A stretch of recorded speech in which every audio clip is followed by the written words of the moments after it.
మొన్న మనసు బాగాలేదు, మైండ్ పని చేయలేదు అని నేను నా ముగ్గురు దోస్తులు మొత్తం నలుగురం కలిసి 2 బండ్లేసుకొని హైటెక్ సిటీ నైట్ రైడ్ పోయినాం. ఇక పక్కనే కేఫ్ నీలోఫర్ చూడంగానే చాయ్ తాగుదామనిపించింది. సరే అని మంచిగా లోపల పోయి కూర్చొని ఈశ్వర్ సినిమాలో ప్రభాస్ లెక్క కాక చాయ్ సమోసా లేకే అని అందాం అనుకుంటే ఓని అవ్వ ఇడ కాకలేడు, చాయ్ తెచ్చేటోళ్ళు లేడు అని లాస్ట్కి తిప్పలు పడి పక్కన ఉన్న మిషన్ దగ్గర పోయి కింది మీదికి మొత్తం లెంకిన.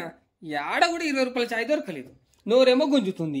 ఏది ఏమైనా సరే ఇట చాయ్ తాగింది పోయేదే లేదు అని ఆఖరికి 1/2 చేసుకుని అన్న తాగుదామని 2 చాయ్ 2 సమోసా एक చోటా పానీ బాటిల్ అయితే ఆర్డర్ చేసిన.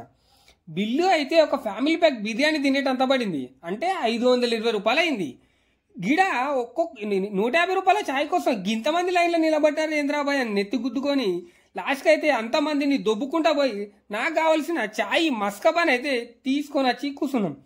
మంచిగా చల్లగా గాలి ఇస్తుంటే గరం గరం పిరియమున్న చాయ్ని తాగుతుంటే కరోడ్పతి కారోబార్ లెక్క అనే ఫీల్ అయితే వచ్చింది. ఇక గీడిదాకా వచ్చినాం. కేవలం మొత్తం తిరగకుండా ఇట్లా పోదామని లోపలికి మరొకసారి పోయినాం.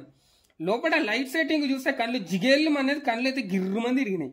ఇక లోపల కేకులు, చిన్న చిన్న బిస్కెట్లు, బ్రెడ్ ముక్కలు, అట్లనే చిన్న చిన్న బుల్లి కేక్ ముక్కలు చూస్తే నోరూరుంది. బిల్లు చూస్తే మాత్రం కళ్ళు తిరిగింది. కేఫే మొత్తం తిరిగినాక ఇక్కడ ఫోటోలు దిగడానికి నంబర్ 1 జాగున్నదని నేను మా దోస్తులు అందరం కలిసి మంచిగా ఫోటోలు దిగేసి అయితే వచ్చేసినాం.